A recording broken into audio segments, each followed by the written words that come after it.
गरुडगमन तव चरणकमलमिह मनसि लसतु मम नित्यम् गरुडगमन तव चरणकमलमिह मनसि राम राम வெல்கம் டு போஜனாலயா தமிழ்.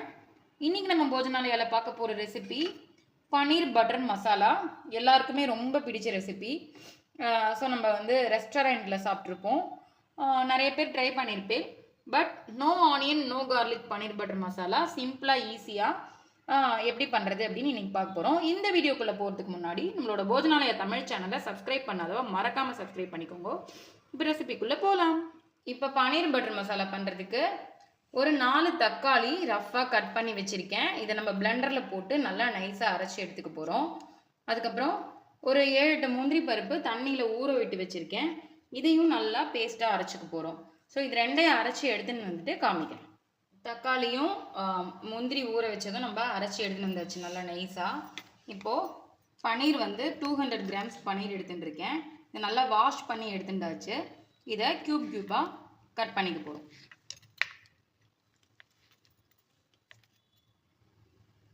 நான் ஒரு 2-3 பேர் சாப்பிட்ற மாதிரி தாராளமாக சாப்பிட்ற மாதிரி பண்ணுறேன்.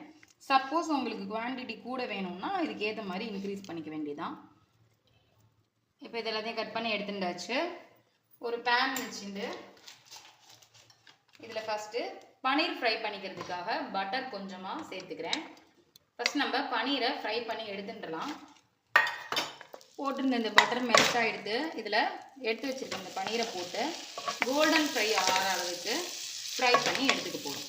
ஒரு 2 நிமிஷம் ஃப்ரை ஆகட்டும். அதுக்கப்புறமா இதை தனியாக எடுத்து வச்சுக்க போகிறோம். இப்போ இது நல்லா ஒரு கோல்டன் ஃப்ரை ஆகிற அளவுக்கு நம்ம ஃப்ரை பண்ணிட்டாச்சு. ஸோ கலர் லைட்டாக சேஞ்ச் ஆக ஆரம்பிக்கும் பொழுது இதை எடுத்து தனியாக ஒரு பாத்திரத்தில் வச்சுட்டேன். இந்த பன்னீர் எல்லாத்தையும் நான் தனியாக எடுத்து வச்சுருக்கேன் ஃப்ரை பண்ணினதை. இதுலேயே இன்னும் கொஞ்சம் பட்டர் மட்டும் சேர்த்துருக்கேன். இதில் இப்போ நம்ம வேறு என்ன சேர்க்க போகிறோம் அப்படின்னா தனியா பொடி, வெறும் தனியா வறுத்து பொடி பண்ணினது. ஸோ அது ஒரு 3 டீஸ்பூன் சேர்த்துக்கிறேன். அதுக்கப்புறம் கொஞ்சம் கலர் கொடுக்கறதுக்காக மஞ்சள் பொடி சேர்த்துக்கிறேன்.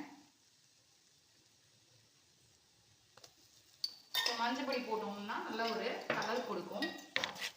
அதுக்காக மஞ்சள் பொடி சேர்த்துக்கிறேன். அதுக்கப்புறம் காரத்துக்கு ஏற்ற மாதிரி காரப்பொடி ஒரு 2 டேபிள் ஸ்பூன் சேர்த்துக்கிறேன். குட்டி டீஸ்பூனா ஸோ டீஸ்பூனால் 2 டீஸ்பூன் சேர்த்துருக்கேன். ஸோ இந்த பச்சை வாசனை லைட்டாக இது போகிற வரைக்கும் இது பண்ணிவிட்டு அரைச்சி வச்சுருக்க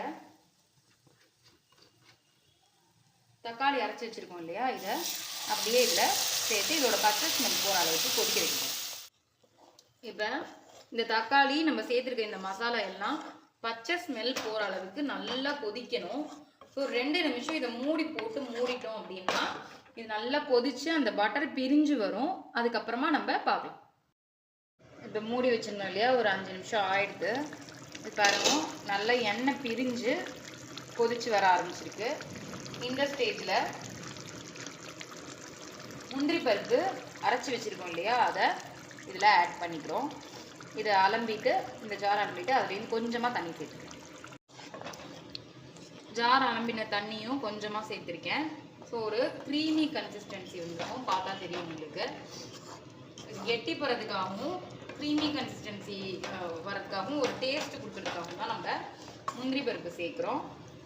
இதுக்கப்புறமா இதில் கொஞ்சமாக ஹோம்மேட் கரம் மசாலா, நான் ஹோம்மேடாக பண்ணினா கரம் மசாலா கொஞ்சமாக சேர்த்துக்கிறேன். ஸோ நல்ல ஒரு வாசனை ஃப்ளேவர் கொடுக்கும் இந்த கரம் மசாலா சேர்க்கும் பொழுது. இதுவும் சேர்த்துட்டு ஒரு 2 மினிட்ஸ் இந்த முந்திரியோட பச்சை வாசனை போகிற அளவுக்கு கொதிக்கட்டும். இப்போது இந்த கிரேவிக்கு தேவையான அளவு சால்ட்டு சேர்க்குறோம். இது வரைக்கும் சால்ட் எதுவுமே சேர்க்கல. இப்போ பார்த்துட்டு எவ்வளோ உப்பு தேவையோ சேர்த்துக்க வேண்டியது. இப்போது முந்திரி போட்டு அதுவும் கொதிச்சுடுது.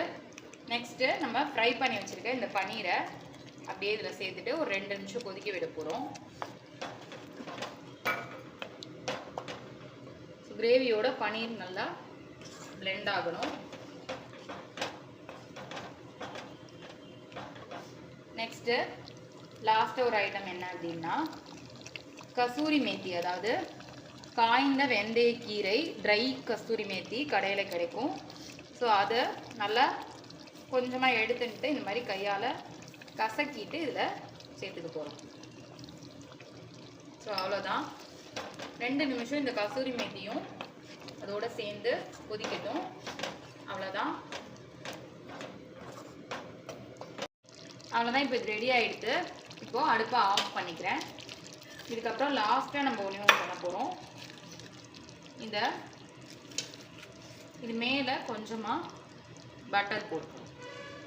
ஸோ இந்த சூட்லேயே இந்த பட்டர் மெல்ட் ஆகி, அதாவது இது மேலே ட்ரை ஆகாமல் அப்படியே அந்த பட்டர் உருகி சூப்பராக ஒரு க்ரீமி அண்ட் ஒரு ரிச் டேஸ்ட் கொடுக்கும்.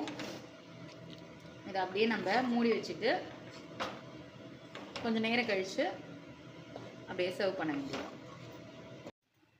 சூப்பரான no onion no garlic paneer butter masala ready ஆகிடுது. ரொம்பவே சிம்பிள் தான். நான் சொன்ன மாதிரி இந்த மாதிரி தக்காளி முந்திரிலாம் அரைச்சி எடுத்து ரெடியாக வச்சுட்டோம்னா ஒரு 10 நிமிஷத்தில் நம்ம பண்ணிடலாம். ரொம்பவே ஈஸி தான். இருக்கிற இன்க்ரீடியன்ஸை வச்சு பண்ணினா போகிறோம்.